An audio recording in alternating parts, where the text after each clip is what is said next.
بسم الله الرحمن الرحيم. أي الناس أحب إلى الله؟ قال رسول الله صلى الله عليه وسلم: خير الناس للناس. په دې حدیث مبارکه کې یو چا د نبی علیه الصلاة والسلام څخه پوښتنه وکړه، تفوس یې وکړی چې کوم یو انسان په انسانانو کې الله رب العالمین ته محبوب دی، الله رب العالمین ته ډېر زیات نږدې دی.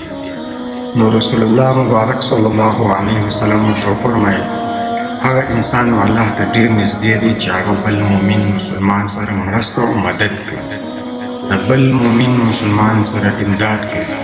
نو دا کس خیر الناس للناس، چې دی هغه کس الله رب العالمین ته ډېر محبوب دی، ډېر غوره دی، ډېر نږدې دی چې هغه د بل مسلمان خیر لټوي، بل مسلمان ته خیر ورسوي، بل مسلمان سره مدد او مرسته کوي.